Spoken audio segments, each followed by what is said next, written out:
Hey, good afternoon, everyone, to our budget meeting on December 17th at 4 p.m. We welcome everyone who's joining this evening from home, and we welcome our members of council that are here and our staff who will give us the best information to provide us the best information to make the best decisions on behalf of the residents of South Huron.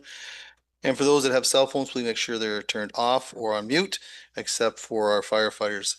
And so this meeting is called to order. I'll turn to item number 2, please. The South Huron Council approves the agenda as presented. And a mover, please. Moved by Councillor Neeb, seconded by Councillor Vaughn. Any discussion? Call the question. All in favor? And that carries with 7. Thank you. Disclosure of pecuniary interest and the general nature thereof. Are there any disclosures at this time?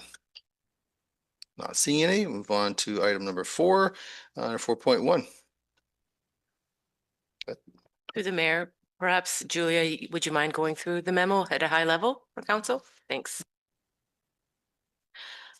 Through the mayor, at our last council meeting, the budget meeting, council asked us to prepare budget scenarios that meet the target tax rate of 2.5%. So this memo that's included in the budget has included 6 recommendations that cumulatively get to a 2.49% tax rate increase for urban wards and a 1.42% tax rate increase for rural wards. The reasoning behind the overall high-level reasoning behind these recommendations are listed in the report. So we were attempting to have funding, so recurring annual expenditures incorporated into the tax levy as the funding source, maintaining healthy reserve balances for future investment and investing in municipal assets. So I'll just high level go through each of the recommendations. The first recommendation is to remove the offsetting draw from the OPP stabilization reserve. So originally we drew from the reserve in an attempt to smooth out the impact on the tax levy of the large increase of our policing contract. This is just decreasing that draw from the reserve and incorporating the full increase into the tax levy. The recommendation number 2 is reducing the offsetting draw of the working fund reserve for the right sizing of the volunteer firefighter wages.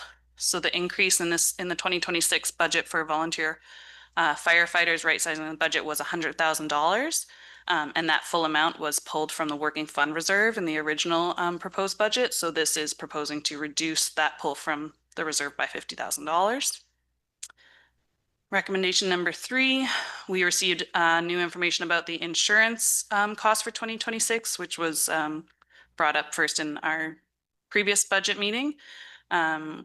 So this is to incorporate that approximate 7.4% increase in the insurance expense into the budget.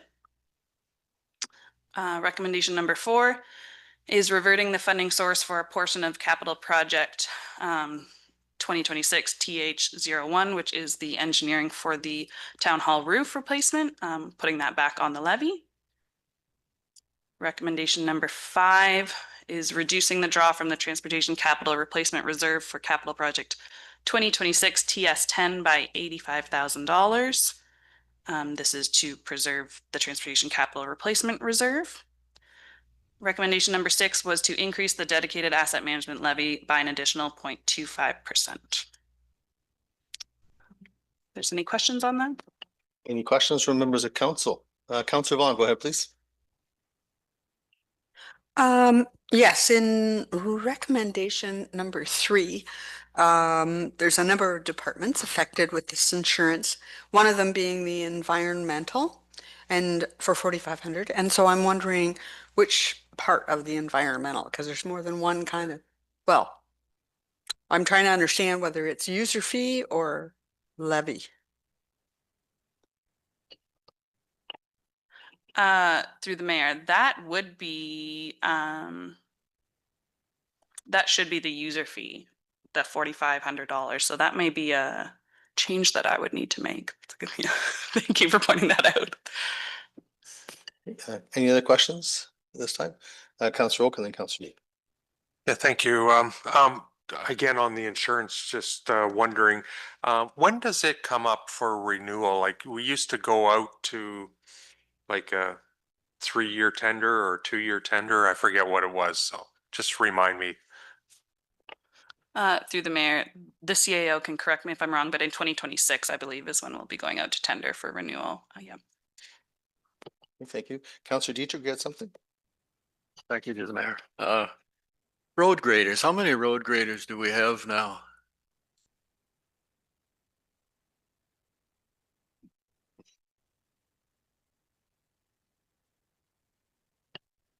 Welcome, Mr. Timmermans. Good to see you.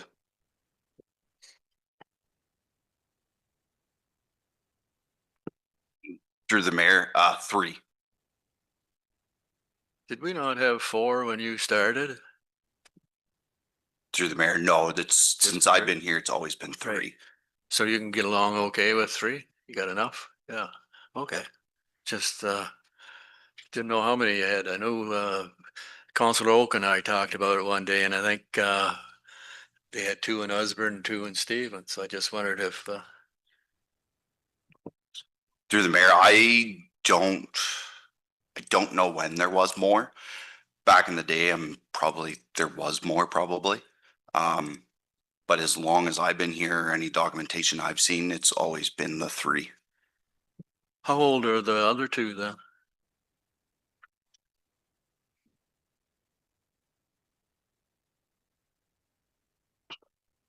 $115, I believe, is 2009, and 149 is a 2015. Don't quote me on that, Yeah, but yeah. that's roughly. I think actually in the projected capital budget, 115 is 3 years out, 3 or 4 years out for replacement. Okay. So we're in pretty good shape then for road graders to date. Through the mayor, yep. Nope, they're good. There's been work done on them, but no, they're running pretty good as of right now. With the new one, we should have a bonus package then. Thank you. And Deputy, you had something. Yes, we're talking about the 4 graders, 2 in each end of the municipality. I do believe that was before amalgamation. And when we combined, then we went back got rid of 1. And also there's more roads paved since that time. So just a little bit of an explanation because I've been here the longest. Thank you. You've been around for a while. You have lots of history there. Councilor Oak, you had something? Yeah, just, I was just looking in the budget and it's 2006 that the one we're replacing. And then 2009 and 2017 is what's the budget sheet says, the years. Okay, thank you. Any other questions at this time? I just a question for Julia. I talked to you earlier about this.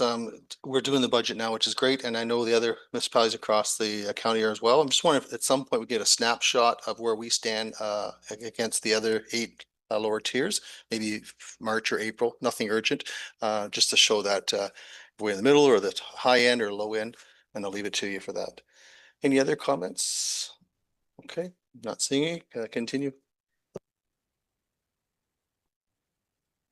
Through the mayor, I'll just, on Councillor Vaughn's, comment about it not being levy but user fee. So with that change, these recommendations would actually result in a 1.38% tax rate increase for rural and 2.46 for urban.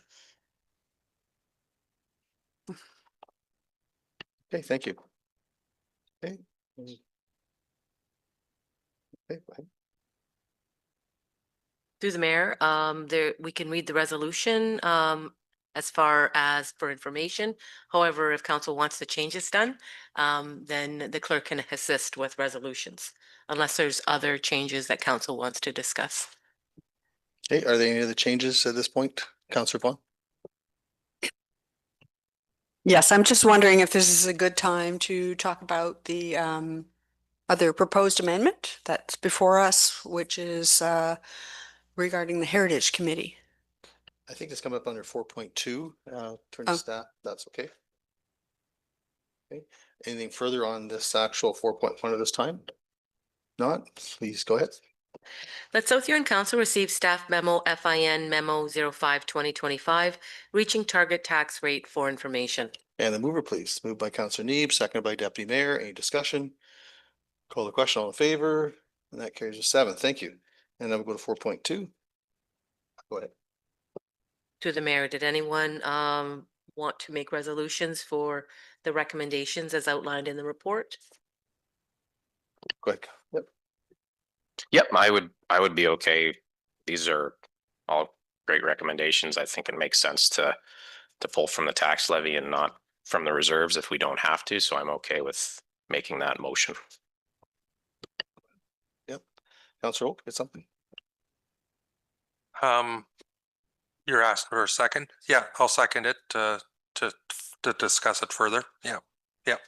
I guess my and I have no problem with what's being suggested here. I guess my comment is that I know what inflation is today, and I'm not sure that what we're doing today is sufficient, that we're going behind with these numbers at 138, I think was, and 246. Is that the numbers, Julia, you said?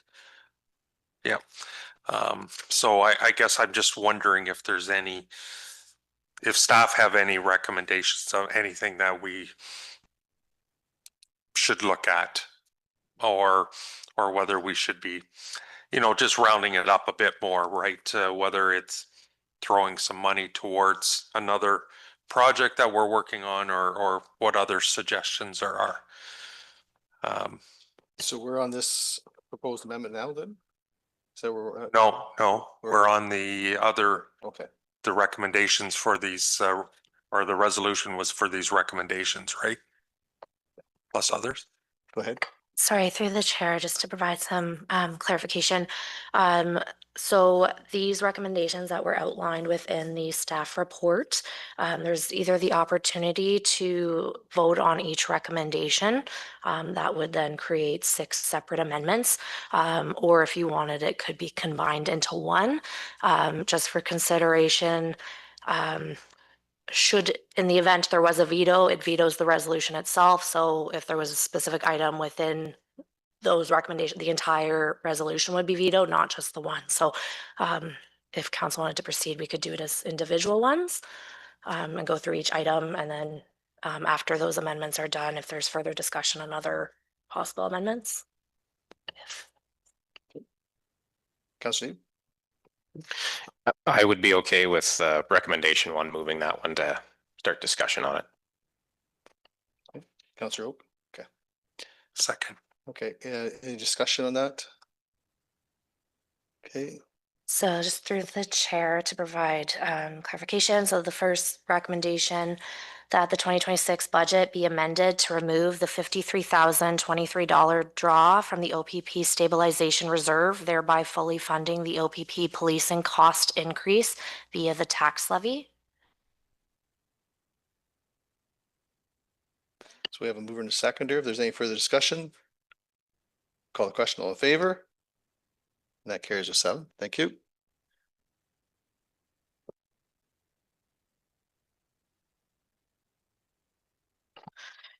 The next resolution, that's that the 2026 budget be amended to reduce the offsetting draw from the working fund reserve by $50,000 for right sizing of volunteer firefighter wages and to have that portion funded by the tax levy. Okay, a mover and a second still. If the same councillors were agreeable. Still satisfied to stay with that? Okay, thank you. Is there any further discussion on recommendation 2? Okay, not seeing, call the question. All in favor? And that carries with 7. Thank you. That the 2026 budget be amended to increase the insurance expense appropriately across departments by an overall total of $23,500 to be funded from the tax levy. Okay, and that's moved to the second. Oh, sorry. Julia. Through the mayor, that should just be adjusted so that 4,500 of it is funded via the user fee.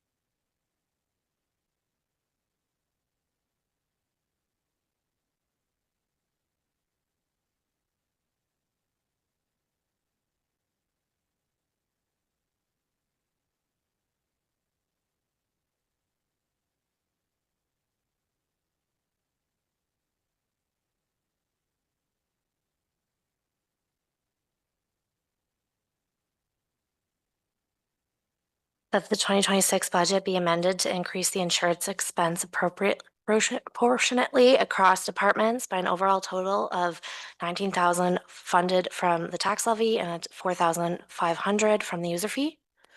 So moved and seconded still. Is there any further discussion? Call the question, all in favor? And that carries to 7. Thank you.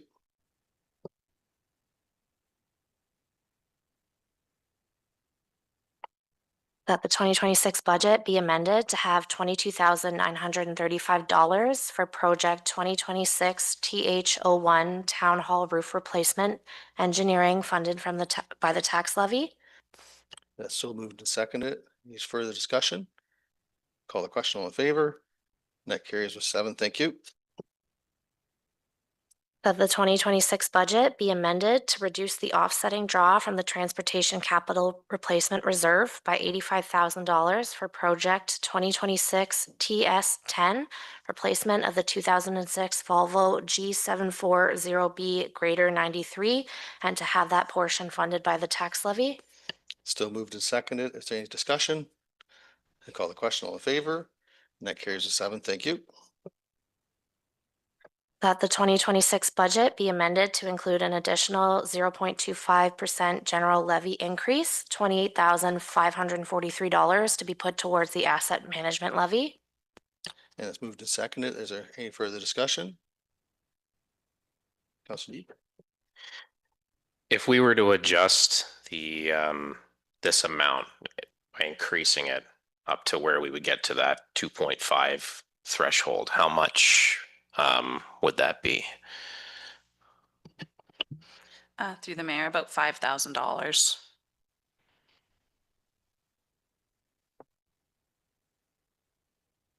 Would we be able to amend that to increase that amount so we are putting more towards our asset management reserve? Through the mayor, yes, should council want that. And the other piece to look on there as well is that currently this goes to transportation. So if council wanted to put some towards transportation or some towards something else, those are the options that council has for discussion. Right. Would you like to amend that? I'd be willing to listen to some discussion to see what other people are thinking. So So listen to the discussion. Councillor Vaughn, you had a comment? I did. Myself, I would just prefer to stick to the additional 0.25% on this asset piece, and that additional 4,500 that we've just given back because of user fees. We also have yet coming up on the agenda is the heritage piece, which is almost $5,000. And I don't know if there's other amendments that might be coming out of the mayor's budget going forward too. So I'd just as soon leave it with a staff recommendation. Okay, any further discussion on that? Okay, so just read the recommendation one more time. That'd be good, please. That the 2026 budget be amended to include an additional 0.25% general levy increase. That's $28,543 to be put towards the asset management levy. And that's so moved and seconded still. Thank you. Is there any further discussion? We'll call the question, all in favor? And that carries with 7. Thank you. 6, sorry. 7. Okay, thank you.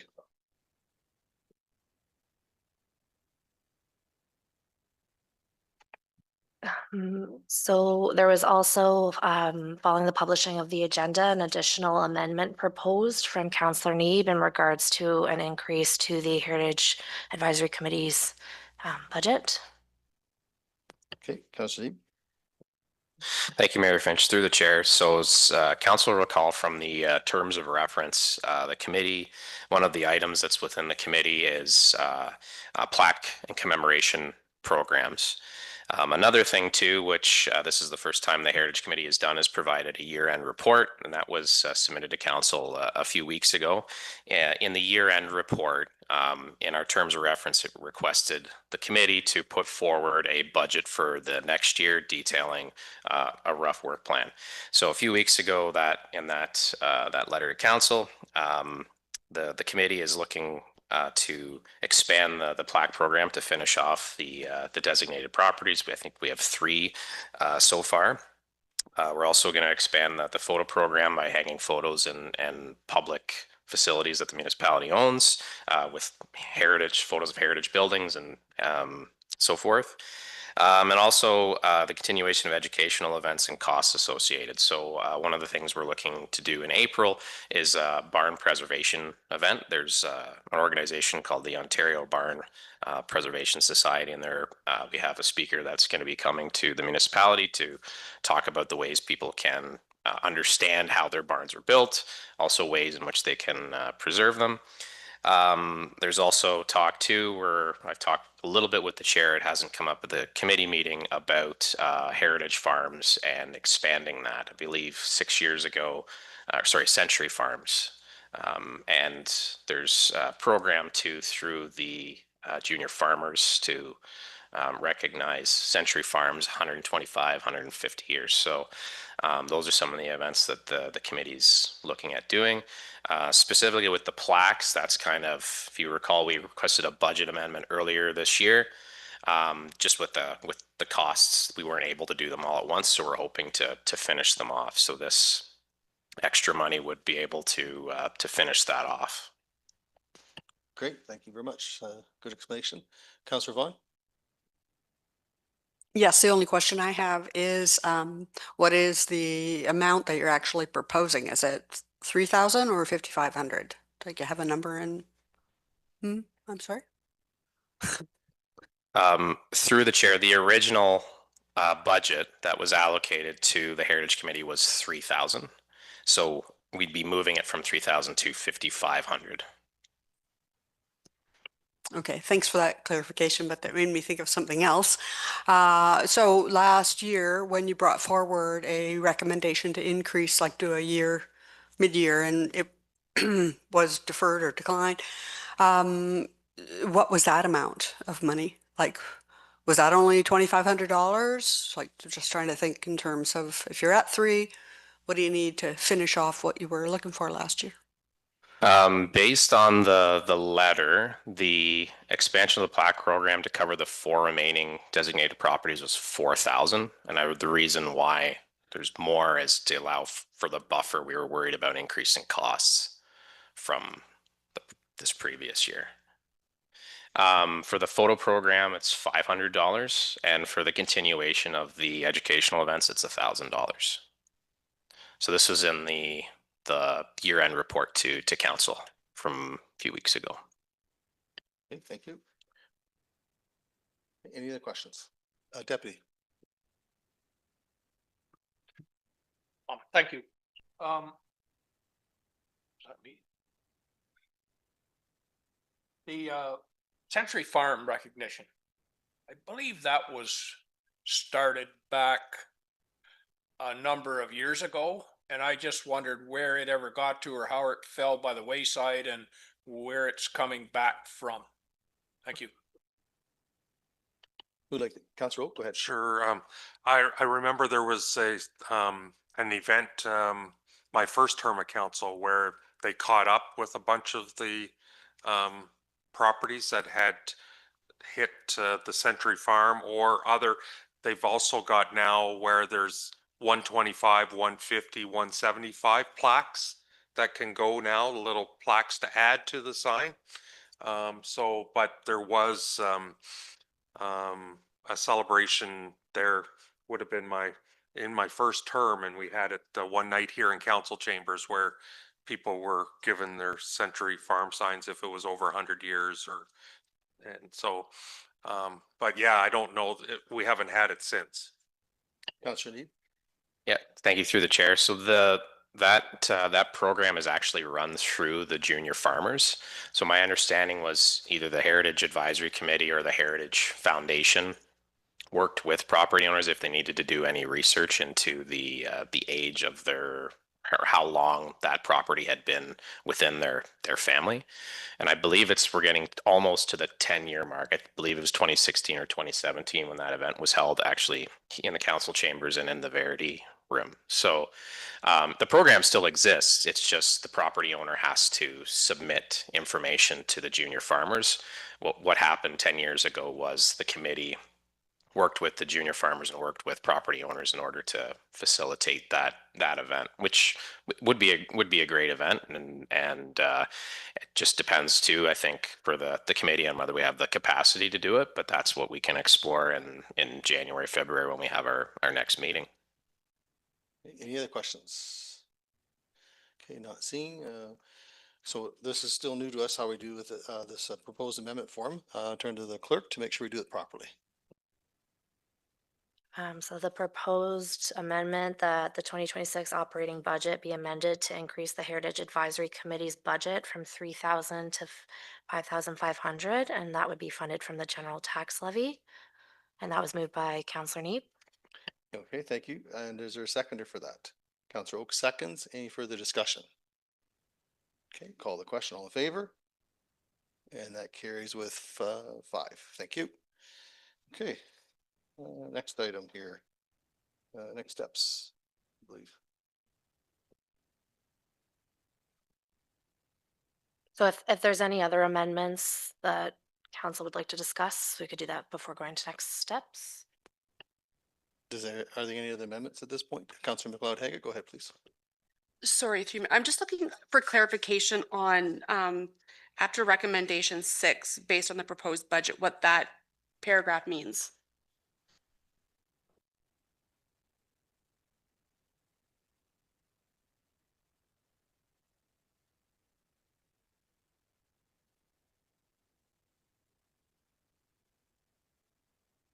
Through the mayor, that means that that this number, the number that Julia provided verbally, is the number that includes even the amendment for the dog park, which wasn't coming out of the levy.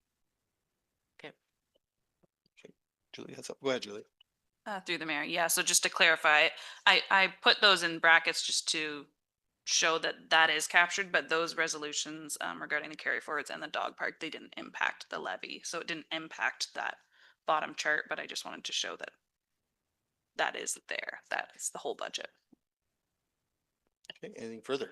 Councillor McLeod-Haggett? Sorry, so I'm just looking for clarification on the motion that happened on December 8th, where we were asking for the dog park to be removed from the budget period. That's still where it's sitting, is that it's removed? That is correct, unless, but the next steps, that the clerk will provide that there are veto possibilities too. Yeah.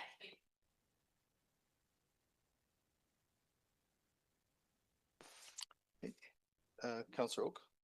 So with that, thank you, Mayor. With this amendment, where would that take us then for tax rates? Through the mayor. So with this amendment regarding the heritage budget increase, the new increase for rural wards would be 1.40% tax rate increase, and the increase for urban ward would be 2.48%. Okay, thank you. Any other questions at this time? Okay, not seeing any. Councillor McLeod, can you just turn your mic off, please? right. Thank you. Any other questions at all before we move on? Okay, not seeing any. Okay, Madam Clerk. Okay, so just to provide next steps for council. So the 30-day amendment period ends tomorrow. The veto period is from December 19th through the 29th. During that time, the mayor may issue a mayoral decision vetoing any of the amendments that have been made during this 30-day amendment period. No new items can be added to the budget, and nothing further can be removed, and there'd be no additional changes to sources of funding.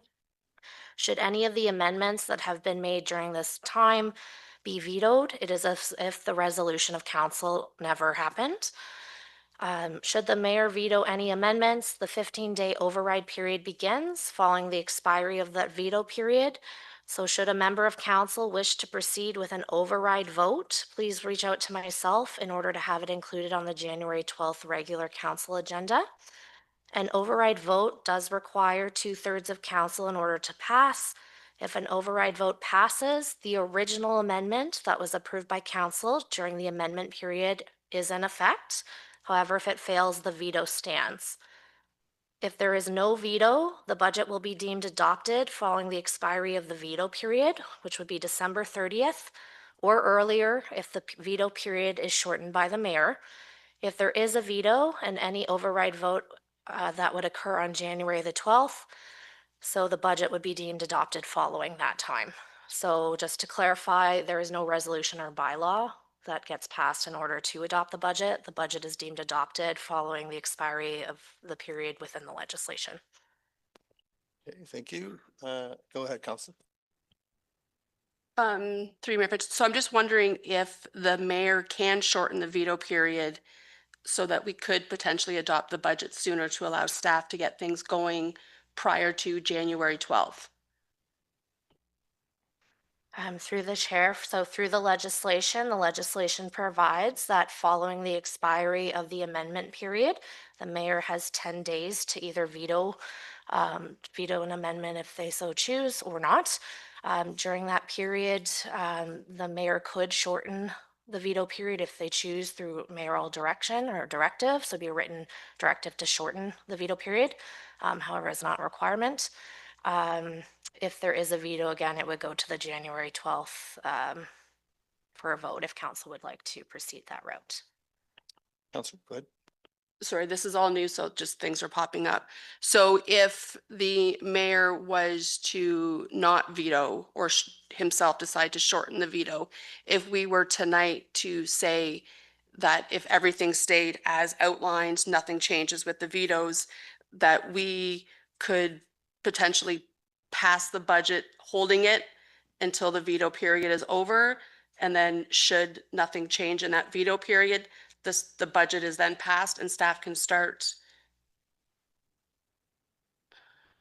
So through the chair, so through the legislation, the first expiry date that comes is following the amendment period. So 30 days following the 30-day amendment period expires tomorrow. So following that expiry period, the veto period begins. Should there not be a veto, then the budget would either be deemed adopted following that expiry period. So the expiry of the veto period is December 29th. So if there is no veto and the mayor does not shorten the veto period, the budget is deemed adopted on December 30th.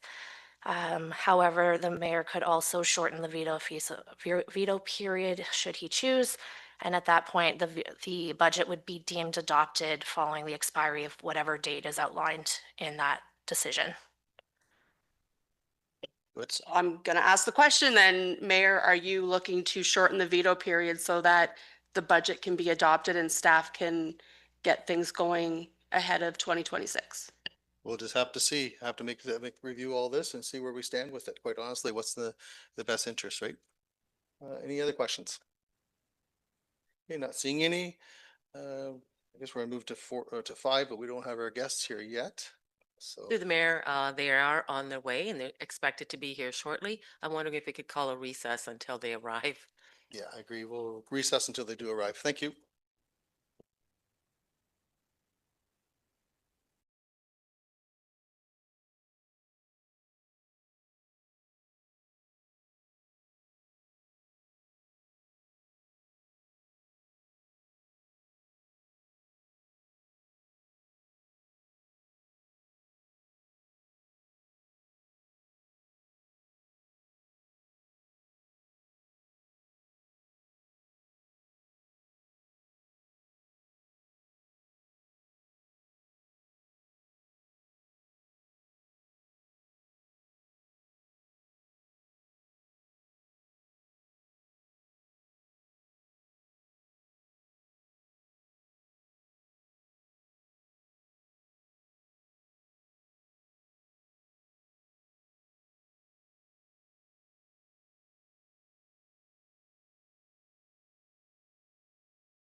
And welcome everybody. We're back from our recess under 5.0, I guess.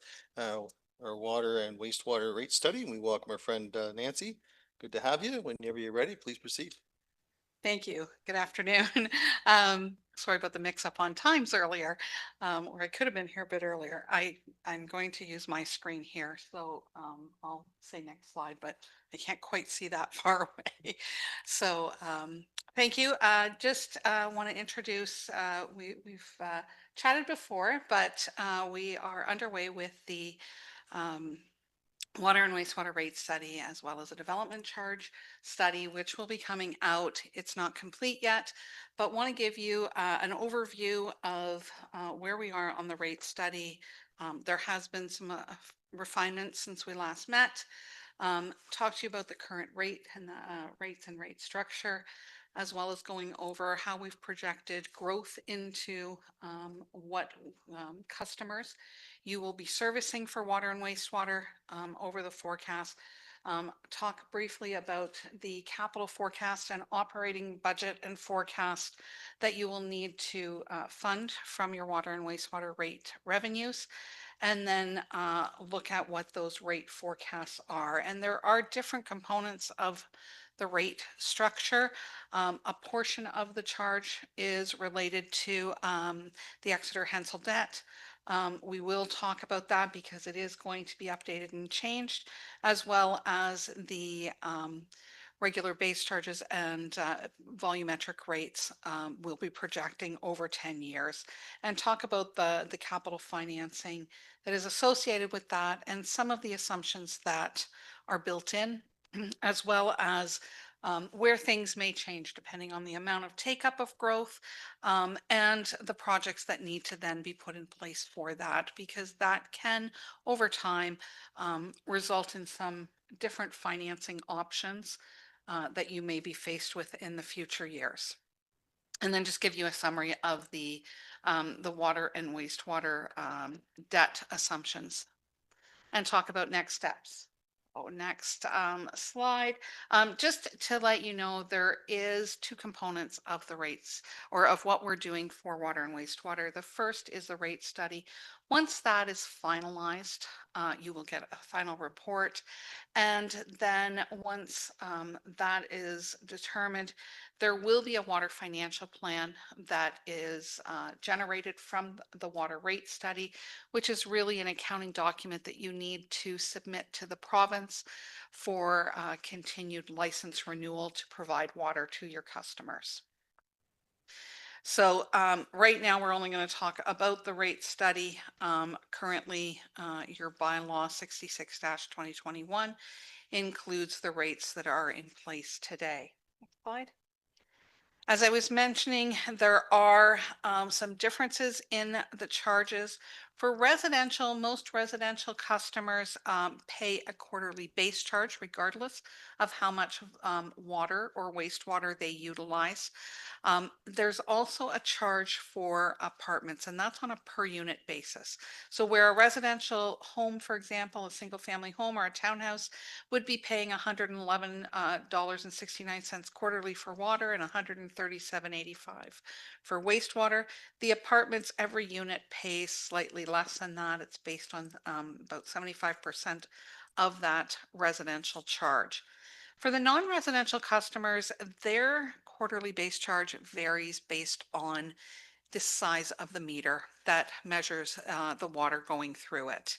And then on top of that, there is those volume charges that is in two separate blocks right now. The majority of your customers utilize volumes within the first block. So anything up to 10,000 cubic meters a month. You only have a couple of customers that actually fall over and above that. That right now for wastewater, they pay the same rate regardless, but for water currently, as you tip over that 10,000 cubic meters a month, you pay a lower rate per cubic meter.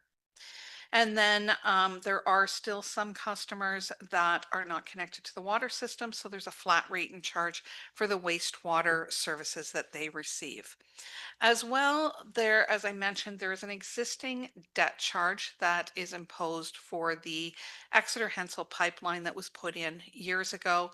And Exeter pays the majority of that, where Stephen pays a small component of that charge.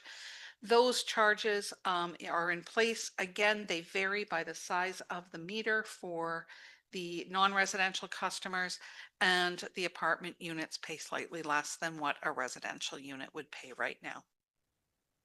Next slide. As we project growth going forward, we are looking out to 2036 in this rate forecast. We look at a number of different sources.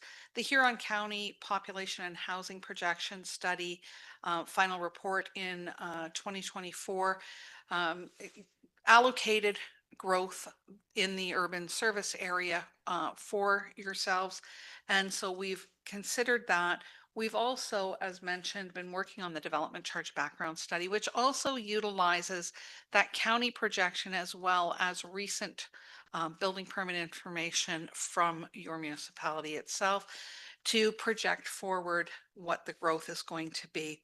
And we've had some other discussions with staff. We want to make sure that, especially over the next few years, we're a little bit conservative on the number of customers that we're anticipating coming onto the system as new, because if we generate and assume too many and they don't actually come to being in place and connected to the system, it would end up running deficits in your overall reserves, and we don't want that to happen. So we are in the first few years a little bit more conservative on how many new customers, and we have assumed all of those new customers will actually fall into that first block rate as well.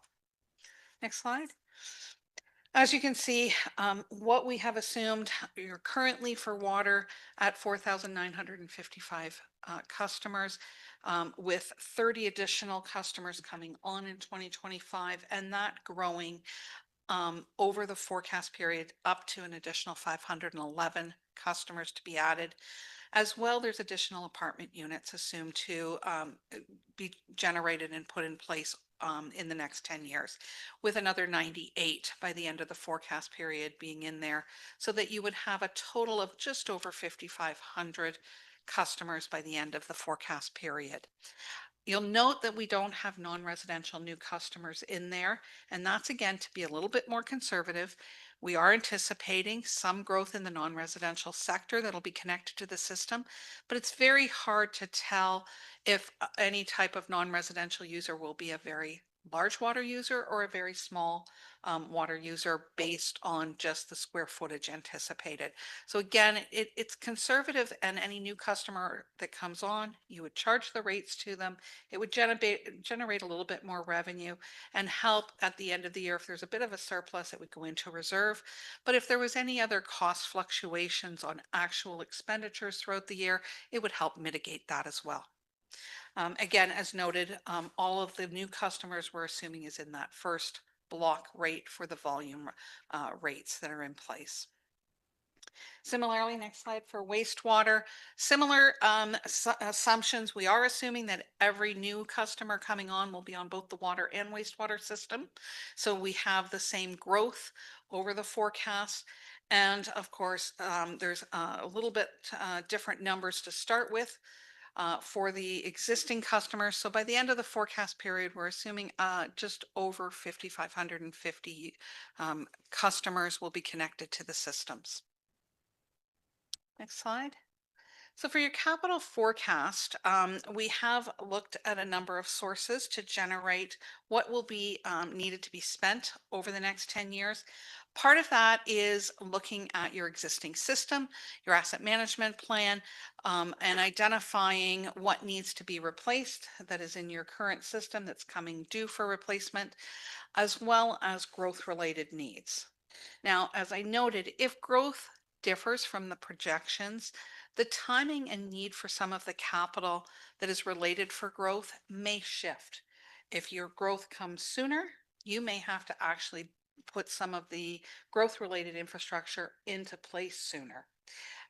If it slows for any reason, you may be able to shift some of those growth-related projects out. And so staff, through the budget process every year, will look at how much growth is happening, where it's happening, and make sure that those capital projects to support growth will move to make sure that you can still have them in place in time for growth to continue. You don't want to not put the projects in place and then be in a situation where you have to refuse building permits from being issued because the services aren't in place. So it is a bit of a balancing act as to when is too soon versus when is too late, and to get the infrastructure in place in time to allow growth to continue throughout the municipality.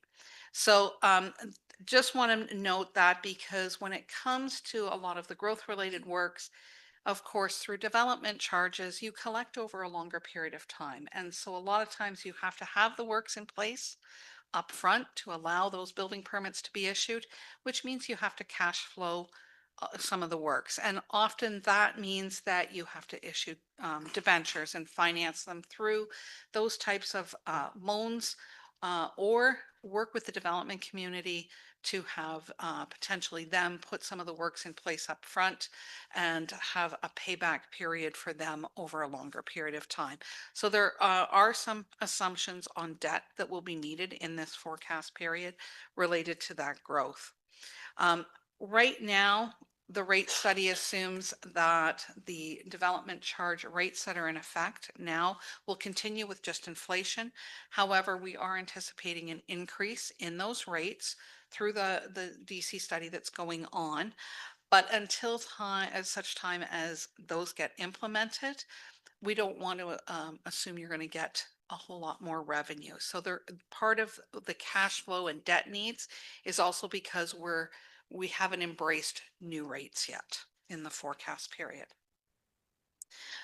If additional DC revenues become available based on when you approve a new bylaw, that's certainly something that you can consider next year in your next budget round as to whether or not that will help to mitigate any other rate increases or reduce debt needs based on the additional revenues that'll be coming in.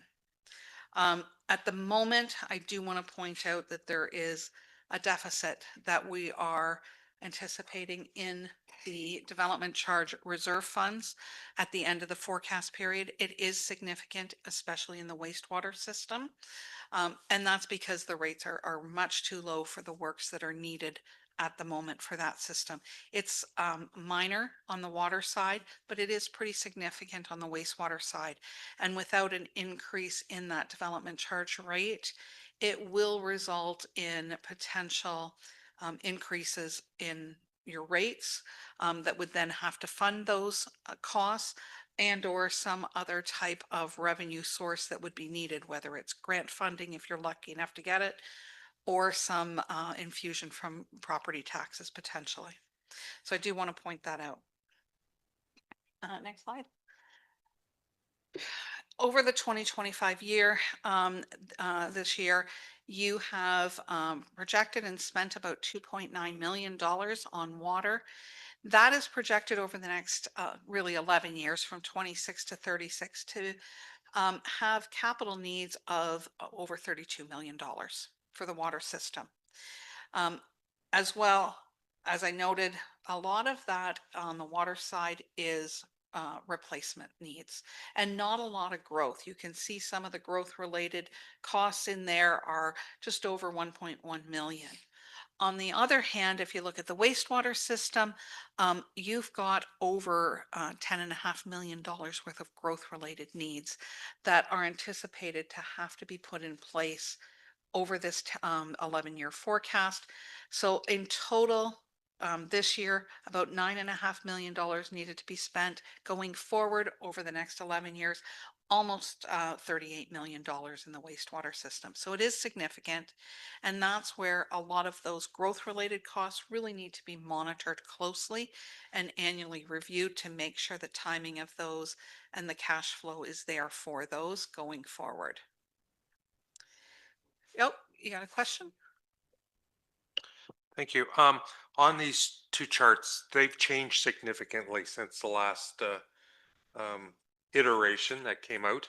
Down $8 million in the water system, and then there was a big change in growth related that chart versus water mains. Can you explain what's changed in Yeah, some in of that that period of time? is, going back and looking at the timing of of some of the specific projects and moving them outside the forecast, some of the growth related where um, your staff felt that there was water capacity that was available where the growth was happening based on what was coming in. Wastewater side still not there. And there's a lot of work that needs to be done for that. So again, it's a balancing act. It's not a perfect science, but you want to make sure that you have in place what you need when the growth comes. So even though some things have been pushed out, if growth starts to speed up, future years that those projects may come back in and have to be done sooner than anticipated. Just to follow up on the wastewater system, the 2025 column. Before it was only like $8,000 in growth related, and now it's 7.3 million. Just wondering, I'd have to go and look at the specifics for that one.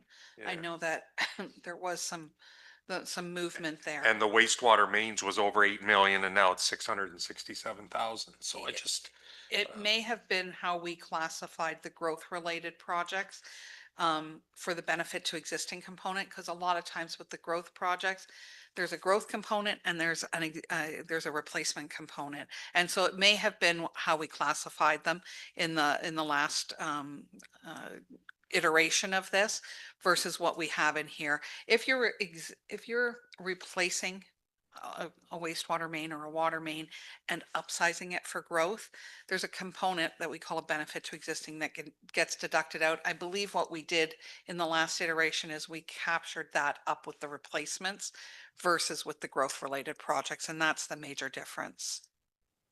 so thank you, Mayor. While we're still on these charts, so the water's down 8 million, the wastewater's down like 13 million from the last charts that we had. So then is this table then been updated? It has been updated. Okay, because we didn't get a copy of an updated table with our package to see which projects have been taken out of the Have been moved 10-year away. forecast. I can certainly provide that for you. Because that was going to be one of my questions is, can some of those projects that are year 10, can they be put to year 11 and be out of this? But do they still qualify for a DC study? And so, Through the mayor, they absolutely will. When we're looking at the development charges, we're actually looking at the full urban build out of the capacity that is being put in place. So the DC goes over a longer period of time than this rate study does. And so all of those costs will still be part of the calculations for the development charges. Okay. Thank you. Go ahead. Next slide. Looking to your operating budget, there are some day-to-day operating expenses that need to that take place regardless of your capital. Those are, your salaries and wages, utility costs, contracted services, insurance, etc. So those day-to-day expenses we have projected out over the 2036 forecast period. As well, there's a capital related component of operating. And really what that is if you've issued debentures or taken out a loan, the year after that's done, you have to start paying the principal and interest payments each year. As well, that is where we capture any transfers to reserves. So in years where there isn't as much capital need happening, we put money into reserve so that in future years, as replacements are needed, you have the money to draw out of that to try and mitigate any debt needs there as well. So that's the capital component of the operating budget. Again, we're expecting that they increase over the forecast. The day-to-day operating expenses, we've got some inflationary impacts built in. The capital related is truly related to the debt charges. And then we've looked at your full assets over their entire life and done a calculation to say, if I'm putting enough money away every year in a reserve and I'm investing that and it's earning interest, how much should I approximately be putting away so that when those assets come due, the money is going to be there to pay for them, and that helps to mitigate debt in the future as well. So we always do what's called a life cycle or sinking fund calculation that takes into consideration all of the assets for both systems to come up with those reserve needs. Okay. Next slide. Right now, as mentioned, part of the charge is based on that Exeter Hensel pipeline debt that was issued years ago. There's charges that have been in place for both Exeter and Stephen for that. We have recalculated from 2026 forward until that debt is paid off, the need now, and those rates will actually be coming down and be reduced in 2026. So customers will get a break on that charge going forward in the new year once you've approved all of the rates. The debt is to be paid off in 2034. And so the last couple years of this forecast period, again, that wouldn't be paid as part of the rates and imposed on any of the customers in those two areas. Next slide. So we did develop two different scenarios based on discussions with staff and yourselves, looking at how we can minimize the external borrowing. What if we want to, minimize or reduce? We haven't reduced to zero, but that debt financing, what it means is you have to impose higher rates. And that then happens in the first half of this forecast period. Versus being able to smooth those rates out, those rate increases out over the whole forecast period by assuming some debt financing. So debt financing isn't always bad if it helps not spike rates up, early on.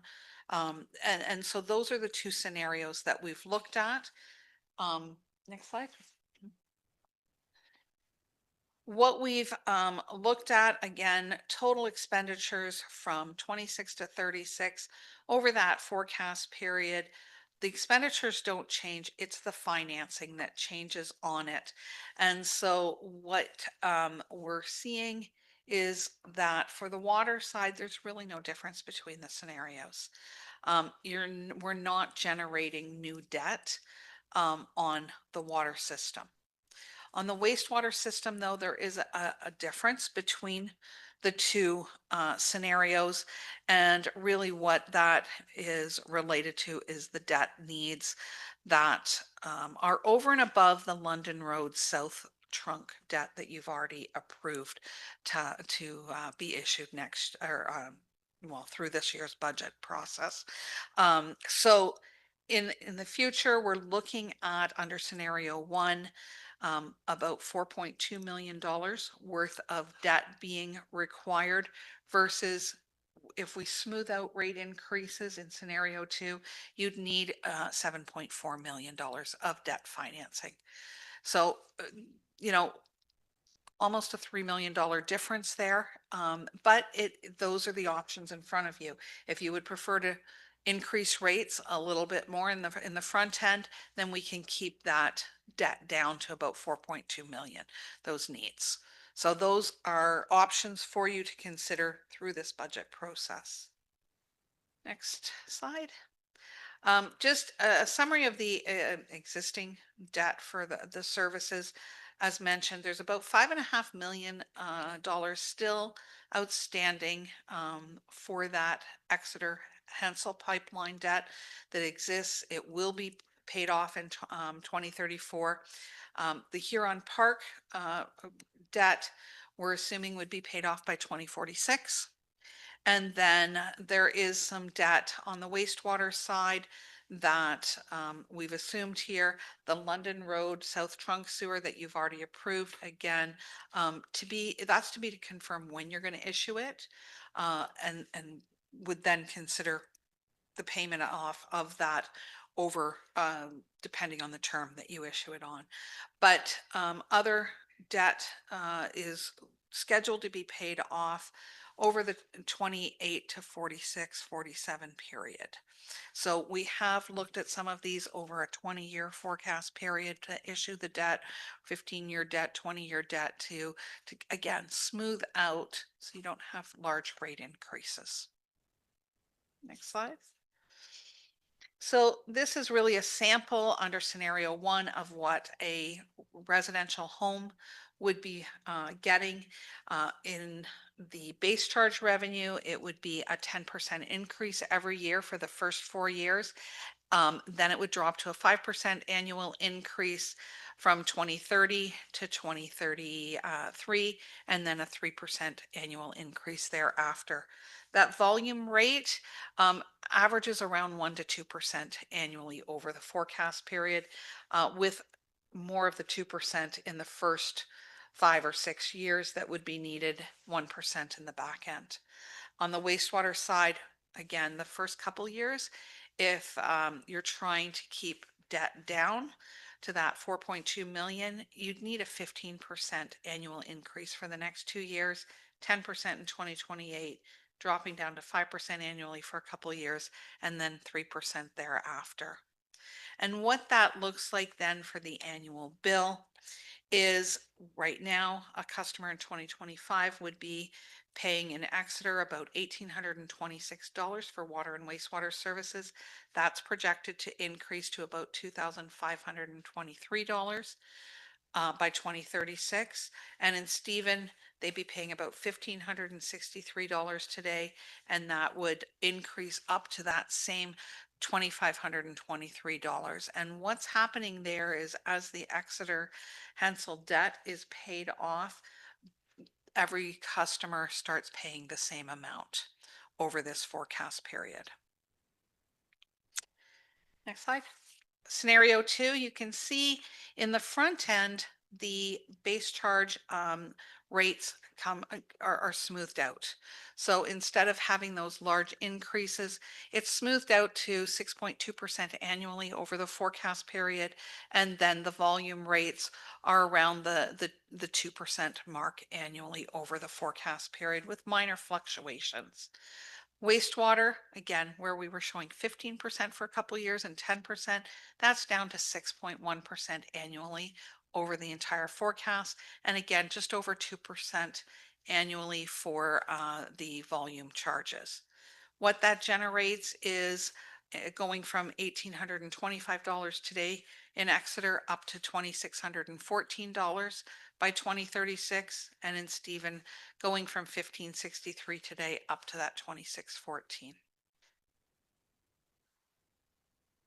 As a comparison, sorry, next slide, just to let so that you can kind of see where you're at. And I know there's lots of bars here, but looking at where you are currently today, in Stephen, you are at the little arrow that is on the far right.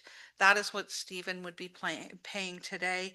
And your current, your calculated for Stephen would be the next two, whether it's scenario 2 is the next one from the right over from the current charge in Stephen, and then scenario 1 is the third arrow from the right there. That is the two options. So slight increases over where they are today for 2026. And then for Exeter, similarly, you've got the 3 arrows that are on the left of the chart there, your current one being the one on the right, and then scenario 1 being the highest and scenario 2 being the lower, slightly lower rate for 2026. Now, I do want to point out with this that most of these rates are 2025 rates, so we don't know necessarily other municipalities what they're looking to put their rates up for next year. And there are in some other areas like Blue Water where they're paying those extra debt charges, we've included those in this survey as well.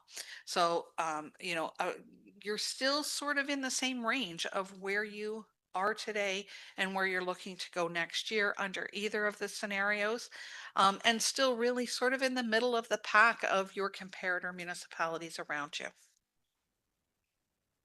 Through the mayor, I'd just like to note that Nancy did provide us an updated this particular page. So council has the previous one. So we will or this will be updated on the agenda. So you'll see the Blue Water is second there, whereas here it's further down because it includes. Yeah, we didn't realize that that originally when we had called them, they didn't give us the debt charge rates that they imposed. So we updated those on Monday to make sure that it was showing the true full charges that they impose on their customers. Next slide. For next steps, obviously some direction from council as to the preferred rate scenario, 1 or 2, is needed. And then with that, we will embrace your decision on which scenario you want into a final rate report that will come back to you so that you have everything in writing and it's all the details will be in that.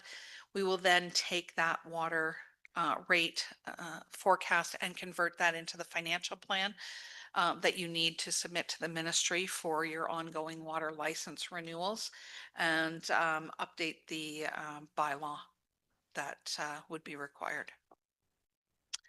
That is my presentation. If there's any other questions, I'd be happy to answer them. Yeah, thanks, Nancy. Good job. Well done. you. Very comprehensive. Any questions from members of council? Councilor Oak? Yeah, thank you.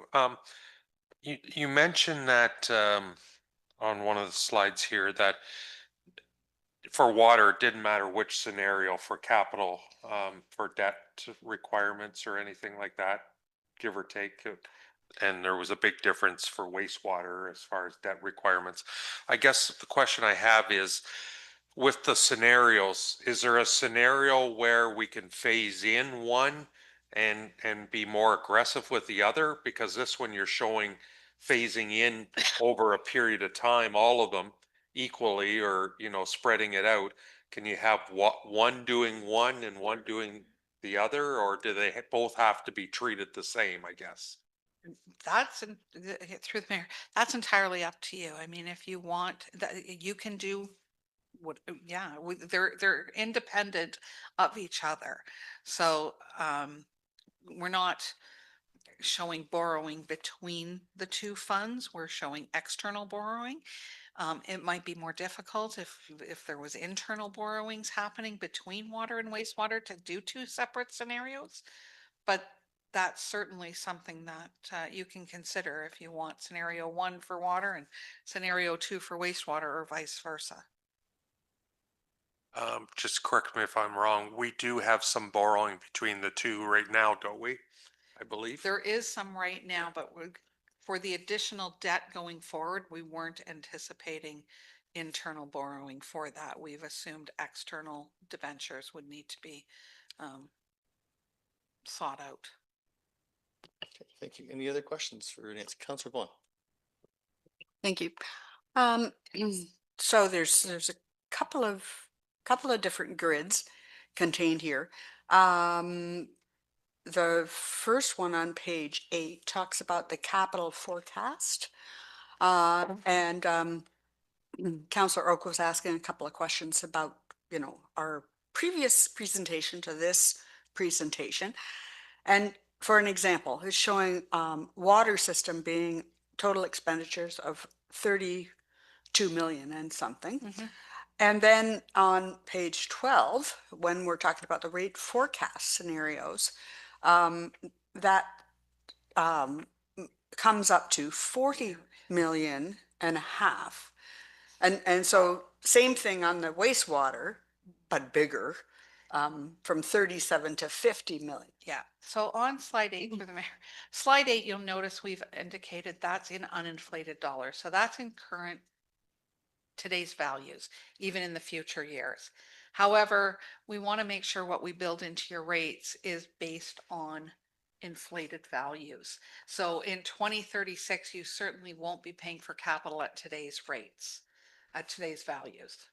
So we've taken that uninflated forecast and then we've applied inflation so that what we're building into your rates will pay for what you'll need to pay each year as, you know, inflation is continuing and is anticipated to continue moving forward. So that's the difference. So that 32 million in uninflated 2025 dollars becomes 40 million when we put inflation to it. Does that help? It helps, but it gives me another question to ask. Sure. So when we're talking, particularly on the wastewater side, when we're talking about total new debt required over the period, in scenario 1 or scenario 2, Yep. is there a some kind of a grid or, you know, spreadsheet that shows us when these elements of debt actually kick in? Like, are they kicking in 5 years from now, or dependent on certain projects? Or I'm just trying to get a sense of how much latitude council has to make, and, you know, our staff to make decisions in terms of, if we go forward with this project at this point, we're going to need debt. But if we leave it out 2 more years, because that'll have an effect Sure. on what's the inflated amount of money. Yeah. Absolutely, it will. And yes, I mean, the timing, the updated timing of all the projects, and the financing associated with it is something that will be in total detail in your rate study when we complete that. And it's something we can provide you with the background of that so that you can see exactly those and you're right, if I move debt out a year or a project out a year or two that we're assuming debt financing for, then the need for that debt financing would move as well. And as much as that may lower the rates for a year or two, a lot of, you know, you're still going to, it may just push the rate increases out a couple of years as well. So it may smooth it a little bit more in the front end, but you'll still need to be putting, I would suggest you still want to collect a little bit more towards maybe paying off or being able to pay for a portion out of reserves instead of having to issue as much debt, which will, again, you issue less debt. Yes, it will result in lower payments in the future too, which could save. But a lot of the debt is also growth-related debt and would have to be funded from development charges eventually over a longer period of time, but still need to be maybe cash flowed internally from your water or wastewater, in this case, wastewater rates. And right now, the forecast doesn't, based on the current DC rates, even with, in either of these scenarios, your wastewater rates, the reserves that are being built will not cash flow all of the growth related debt that is anticipated. Now, if you go forward and update your development charges to the calculated rates that we are coming out with, there's a lot of that growth related debt that won't be needed at all. And it'll be minimized quite a bit, which will help the reserve fund for development charges not be in a deficit at the end of the forecast period, which right now we're projecting it is going to be. That is a big component of it, is that growth related debt. Thank you. Also, as you were going through the presentation and you were talking about growth related debt and the definition of growth related debt, there's some components, pardon me, are actually replacement as per our asset management plan. So it's not really growth related, like as it might be tied to the Huron County population growth study. It's I'm kind of fuzzy on how that all works in terms of Because if we don't realize on some of the growth projections, you're quite right, we don't maybe need some of this infrastructure. So when you just said growth there a couple of times, which growth were you talking about? So, yeah, through the mayor. Keep in mind that you have growth in a number of different areas anticipated. And there are projects that are needed in different areas. So, for example, if Centralia doesn't, if the growth doesn't come there, well, there's, upgrades that are needed to like a pumping station out that way that could then get shifted out. If you don't need, if the growth isn't coming and you don't need an expanded pumping station, you're not going to just go and build it, right? Until you see that that need is there. Some of the growth related projects are 100% growth related. There is no replacement of anything existing happening. Other projects, we realize that you will be replacing, for example, a water main with a larger one so that more flows can go through it. And that's where there's some asset management components in it. But a lot of the projects are very highly, the growth related ones are very highly growth related, very high percentages and a minimal amount of replacement happening, if any at all.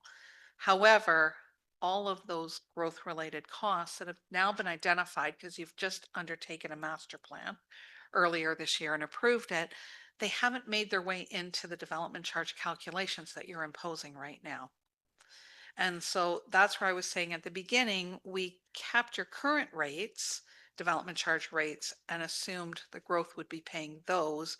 However, we know that those aren't high enough, especially on the wastewater side of things. So if the new development charge rates get passed and imposed, that will generate more revenue with every new home and business that goes in to help mitigate the debt needs that will be required for some of those large growth related projects.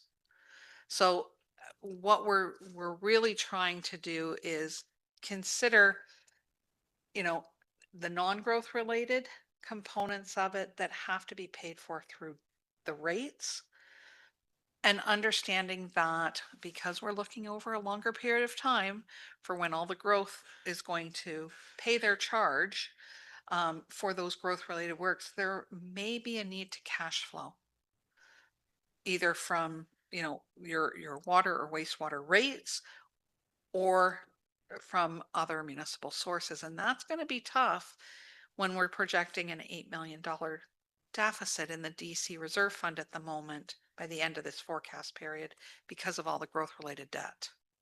That's the tough part. Your rates won't support funding that.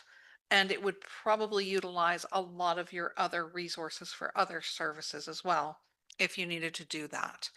And so that is where it's going to be very important to embrace updated rates that reflect those capital needs for what's required as that development charge study comes forward. We didn't want to jack up your wastewater rates to ensure that you can fully cash flow all of the growth related works at the moment, because as soon as you increase your development charge, it will help reduce the debt needs for that and it will cash flow itself over time. Does that make sense? They really do play with each other. Like they're so intertwined. It's No, it does make sense. And so I'm just wondering, in terms of with the more data we're going to get in the next report, if some of those distinctions are actually going to be evident in what we're looking at from a spreadsheet perspective, like which ones are real growth, like 100% growth, which ones are growth as a result of a upgrade required to an asset management to accommodate more growth. I'm just wondering, are we going to be seeing those distinctions? And I know it's tough because we don't have the development charge study to look at in tandem. right. And through the mayor, yes, you will see in the capital program, we have identified the projects that are growth related. What we can also make sure is in the verbiage of it, you understand what the growth percentage of those are versus the benefit to existing or the replacement asset management component of those projects. We can note the percentage for each one of those projects in the report so that it's very clear. Now, again, if for some reason council decided not to impose a full new calculated development charge rate, if you discounted it or phased it in, for example, that would result in it being having to be funded. Any component you can't get through development charges would have to be funded from your rates. So it would have a direct impact potentially. And that's something that you'll have to, we'll remind you of that when we come back with the development charge study and what those calculated rates are, because we are anticipating a significant increase in those on the wastewater side of things because of these costs. And you will have to consider, if you don't impose and pass the full new calculated charge, what that might impact on your wastewater rates. One more question? Okay, go ahead. Okay, just one more. So the reason that I'm asking these questions in that sort of detail is also around the council table, we talk in terms of development paying for development a lot.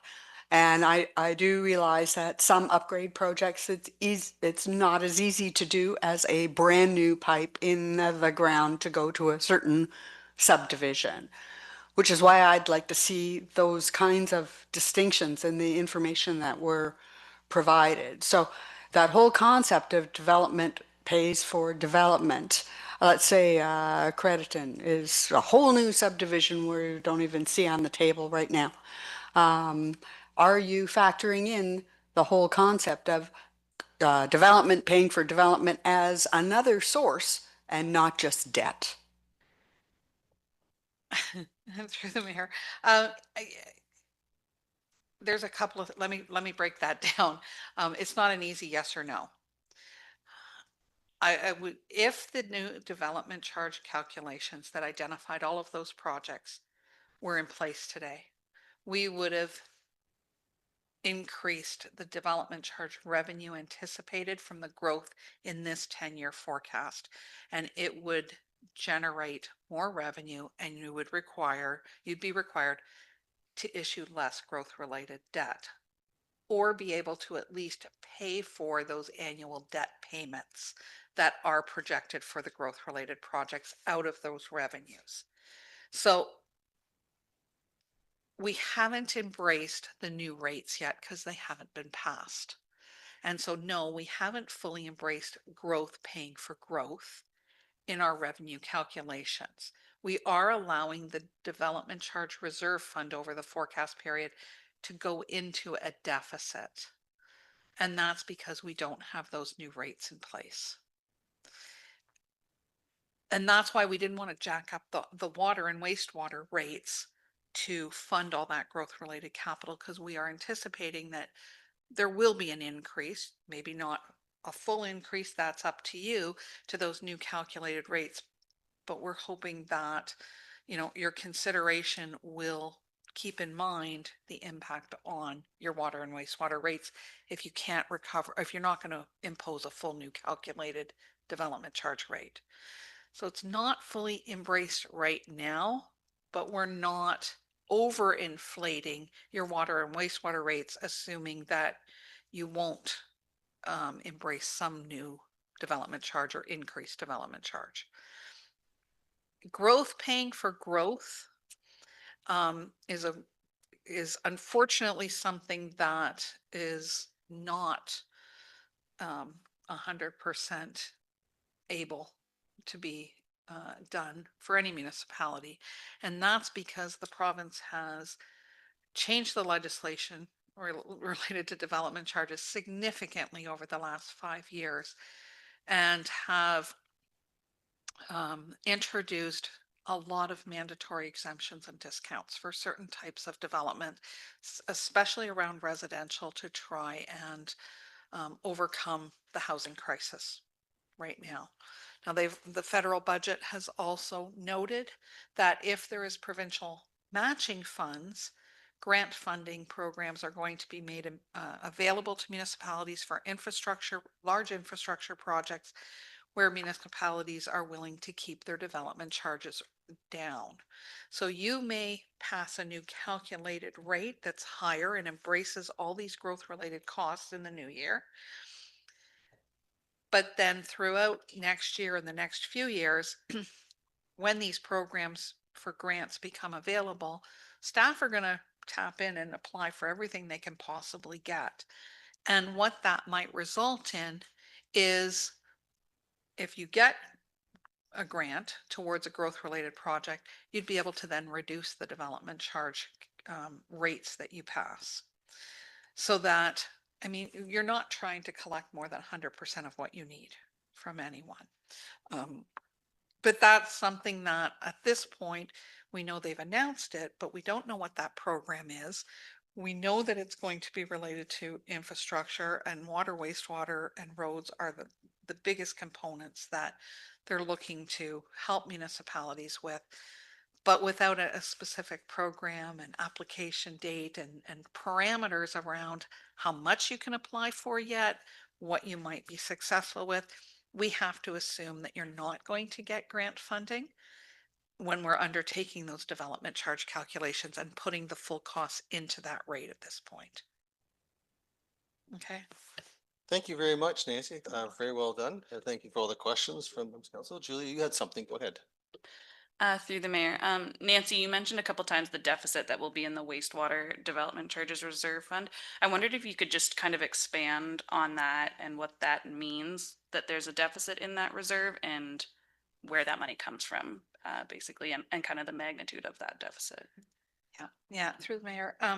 Again, we're looking at around $8 million deficit in the development charge reserve fund by the end of 2036.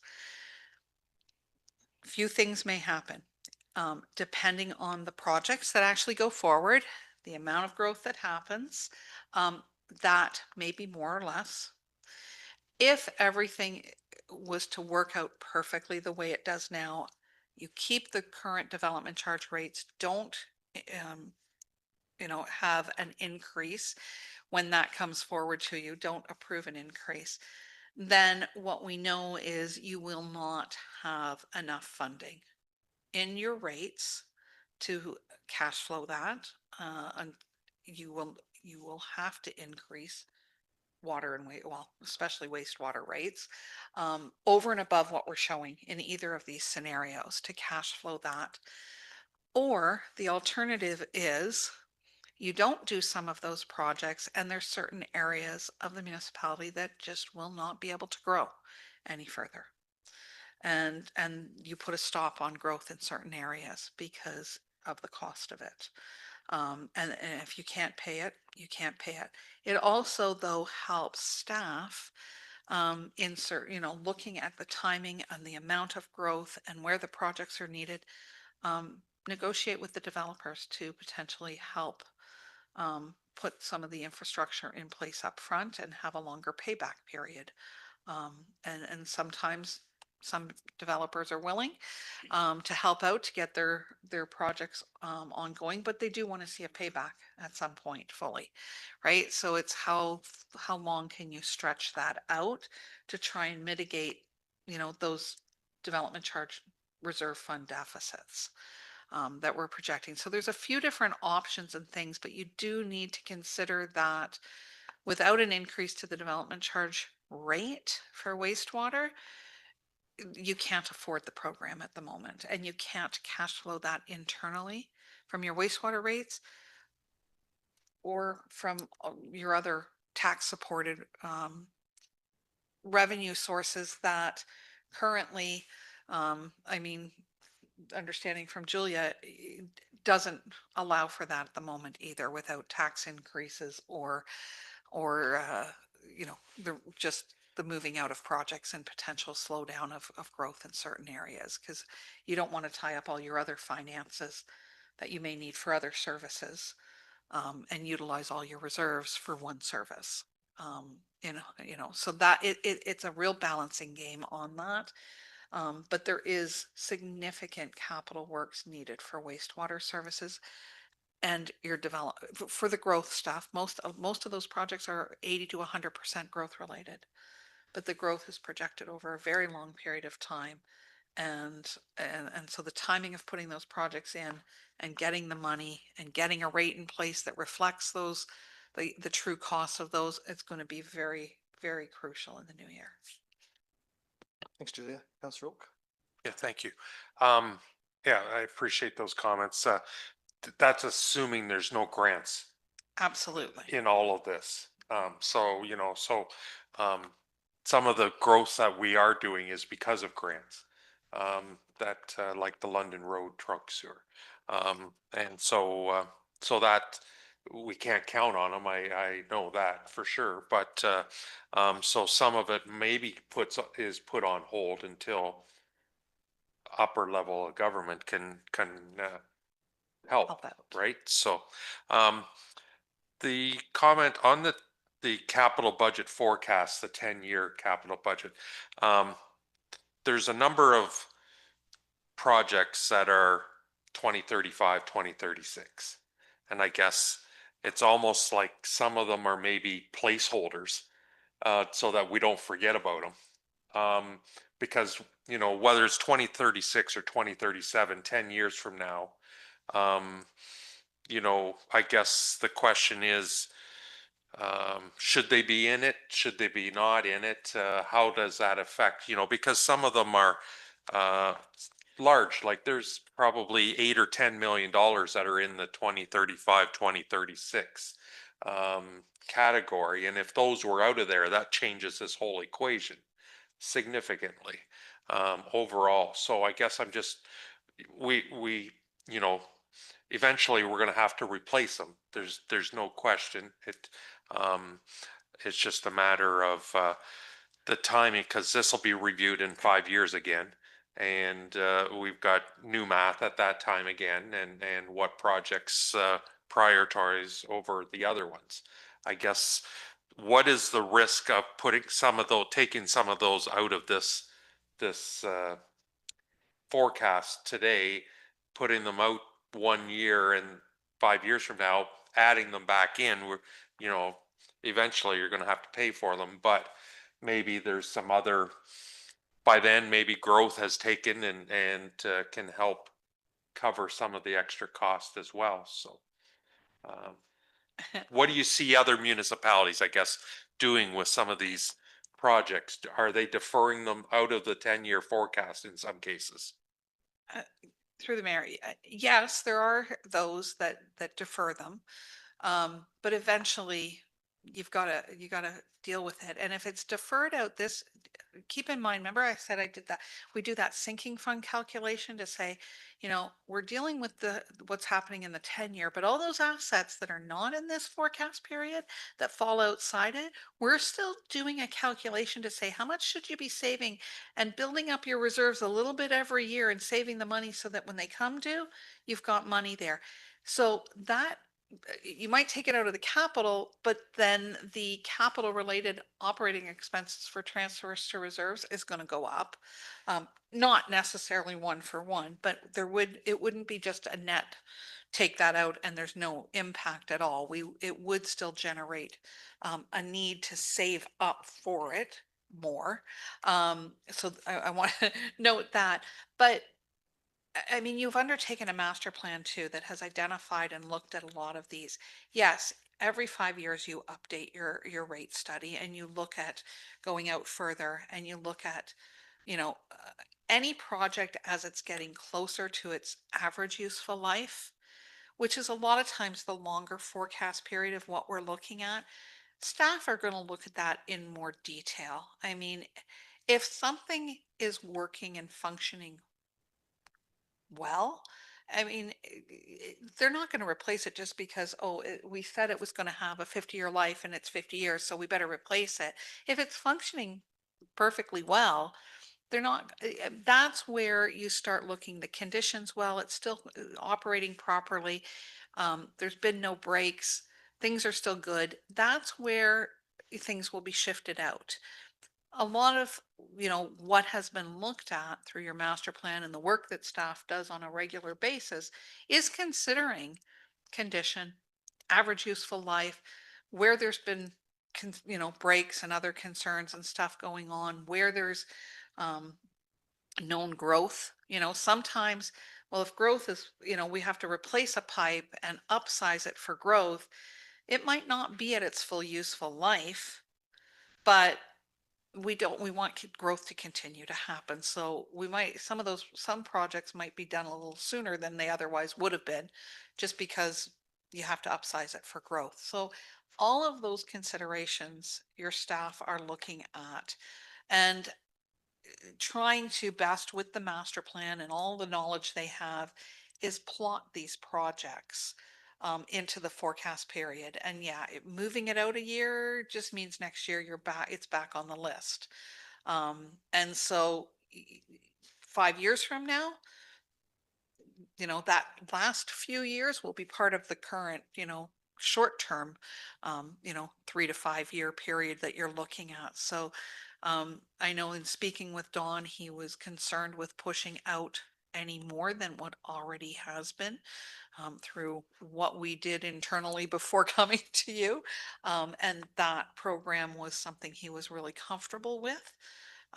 But again, that's part of your decision, and you have to consider the risk of that too.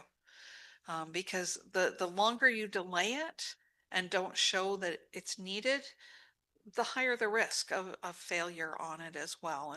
And that's something you don't want. I know just on the weekend, there's a municipality that had a pretty significant break that shut down a whole lot and required boiled water and all sorts of things. And you don't want to run into those situations either, just to smooth out a couple of percent on a rate increase. I would caution that. And I agree. I'm not advocating for that. I'm just saying if it's out in 2036, we might move it up to 2030 if there's a grant available, and we know that it needs to be replaced, right? So there are things that we do move forward as well if the right opportunity exists as well. So we don't keep pushing everything because you can't. We have an asset management plan that we still have a deficit with, right? And when I looked at the two scenarios, basically scenario one basically adds about $100 or $200 a year. And then in year 10, it's about $100 less than scenario two, with the flattening. So you pay up front now and it's cheaper in year 10 versus a flat. But so it's 6 of one, half a dozen the other when you look at the two scenarios. Sure. Councillor Neeb, go ahead.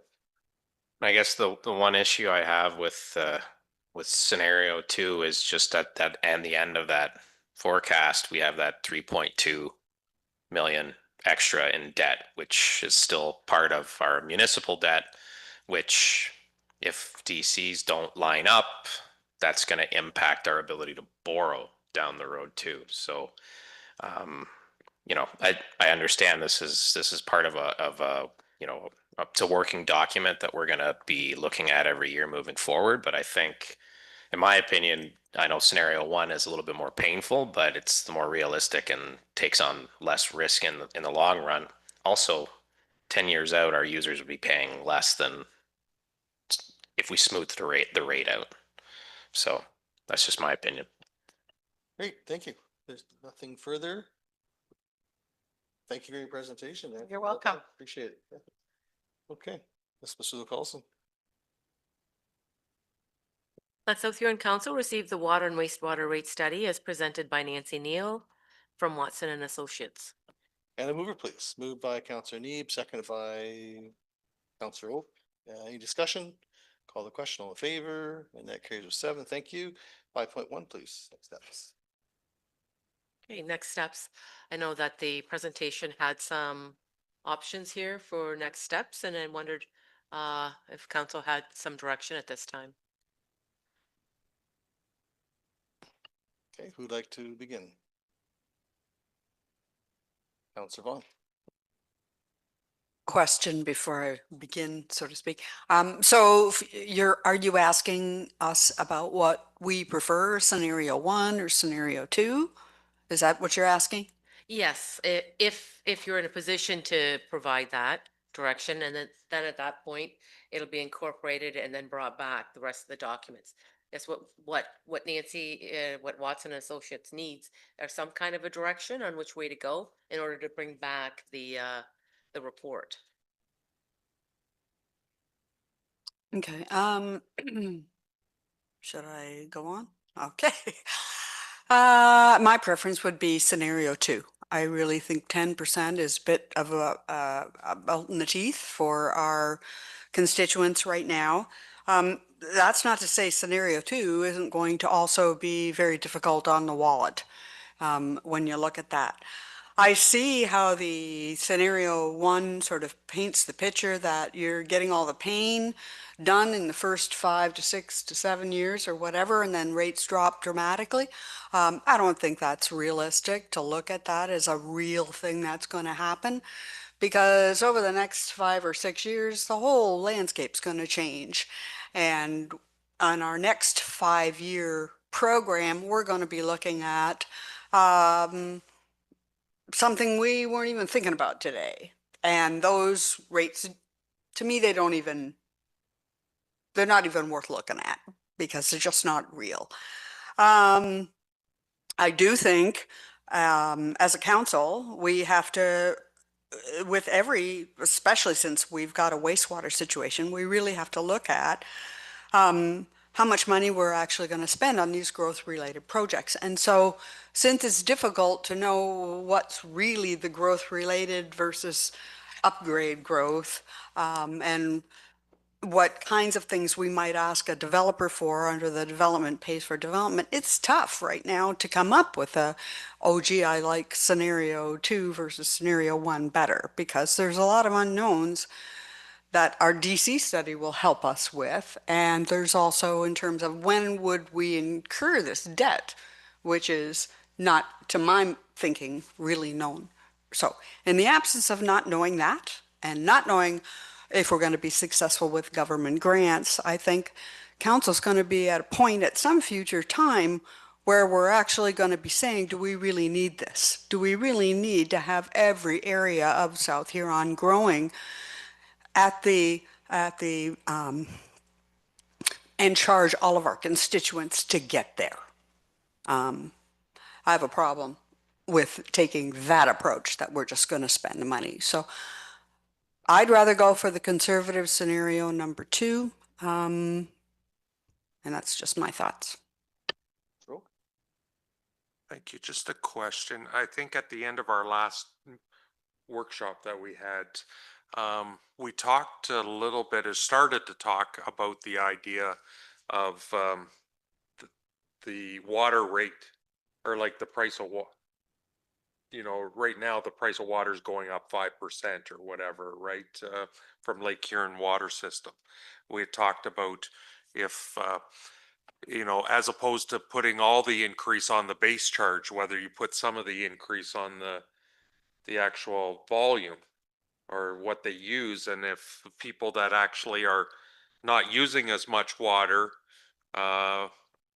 you know, there's a savings for them as a benefit.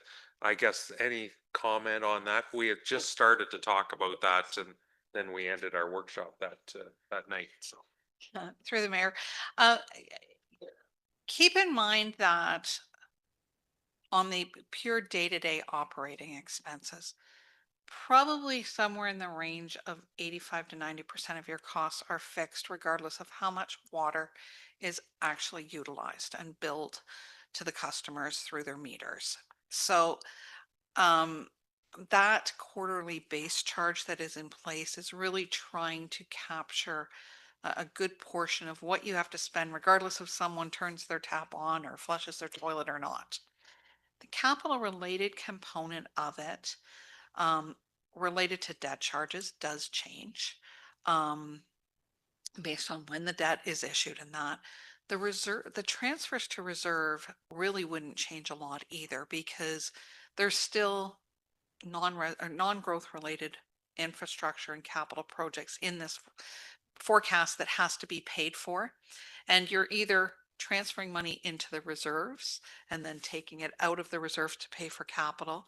You're saving a little bit more for those future capital needs outside this forecast period, but you're also paying for the non-growth related component, or that asset replacement of growth projects where it's not 100% growth related. So even with that, the majority of your costs, again, are fixed, regardless of volume used. Yes, for sure, if you put more on the volume charge, those that use less water will save a bit more. But you also want to make sure that you don't run deficits in your system as well, because what typically happens when you switch to a lower base charge and a higher volume rate is everyone, at least over the short term, for a few years, will try and conserve water as much as they absolutely can. They'll turn their teenager's shower off after the 5-minute mark instead of the 10 or 15. And sorry, that's a personal one. But you know, they won't water outside as often. And so there are ways that what ends up happening quite often when we see that is, for the first few years, municipalities often run a deficit because they're relying too much on that volume rate, that where their expenses really aren't as they're not as variable on the expense side as what you would get on your revenues. So again, it's something that any way someone can save a bit, they'll try to. We do see that over time, old habits are hard to break, and things do come back up eventually, but you could run deficits in the first couple of years where you see something like that change. So you would have to assume a lower average volume annually, which might actually result in an even higher volume rate to consider to make up for. If the average household is using 150 cubic meters a year now, they might only use 120 or 130 if their volume rate gets increased more significantly than their base charge, right? And then the difference between that, you're going to lose, which means that rate actually needs to be even higher. And there's a public health component to that when people use less water. As we know, that's been studied to death. So, Deputy, you had something? Yeah. Thank you. Yeah, I was just gonna maybe a little bit on that is, if we're going to use less water, we're going to have less going out into the sewer system, which that volume will be cheaper too also. Is that not correct? It would be, yes.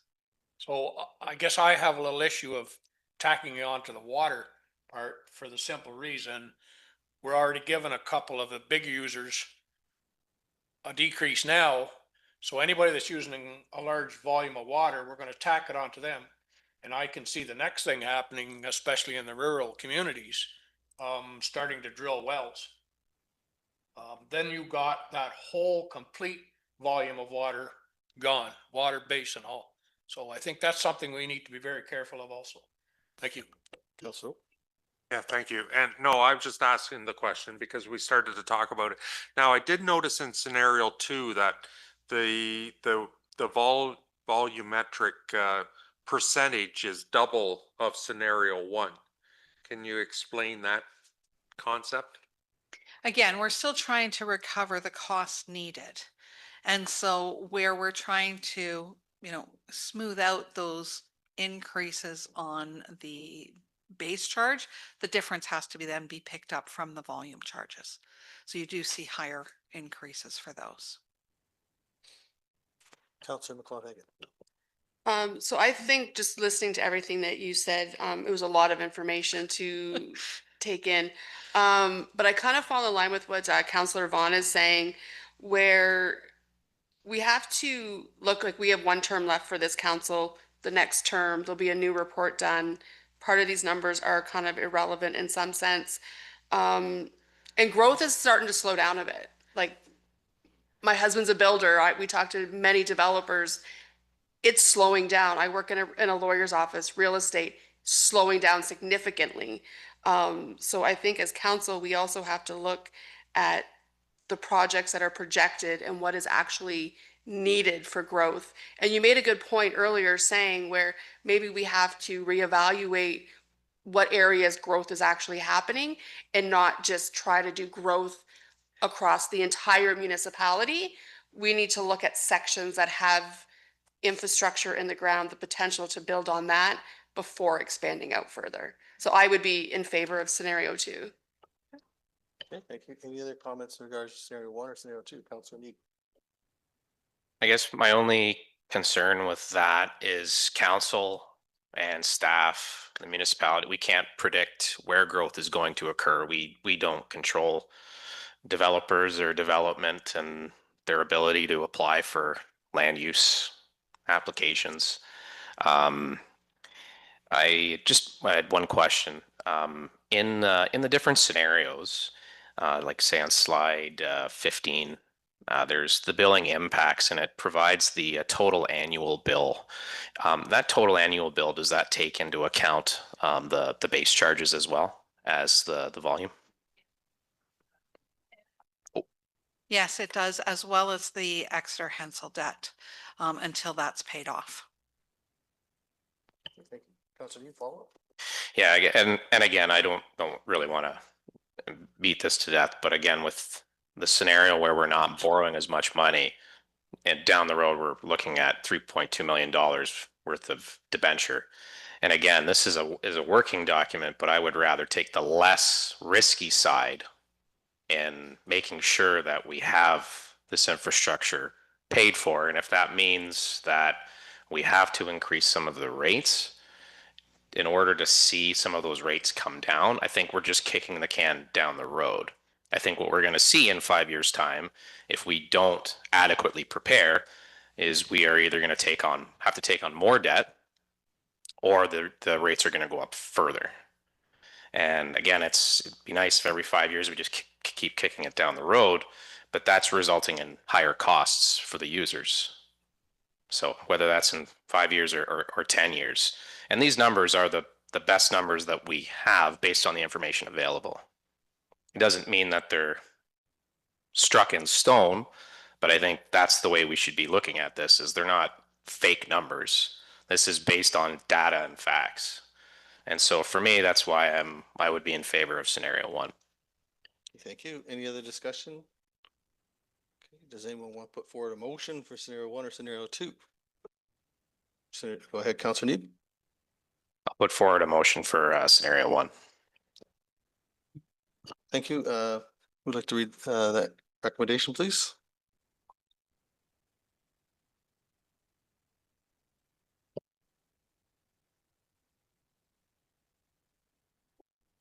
That South Huron Council confirms that scenario 1 is the preferred rate forecast to be incorporated into the water and wastewater rate study.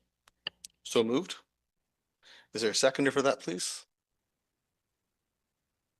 We'll see a seconder, so that fails. Is there another motion somebody would like to entertain? Councilor Oak. Microphone, please. To make a motion for scenario 2. Thank you. And I'll ask the clerk to read that, please. That South Huron Council confirms that scenario 2 is the preferred rate forecast to be incorporated into the water and wastewater rate study. So moved, Councilor Oak. So moved. Is there a seconder? Councilor Vaughn seconds. Is there any discussion on scenario 2? Not seeing you, call the question. All in favor? And that carries with 5. Thank you very much. Okay. Moving on. Thanks very much, Nancy. Good job. Yeah. Okay. Mr. Sue Carlson. Let South Huron Council hereby adjourn at 6:03 PM. Moved by Deputy Mayor, second by Councilor Neeb. No discussion, call the question. All in favor? And that carries with 6. Thank you. Thank you, everyone. Have a Merry Christmas.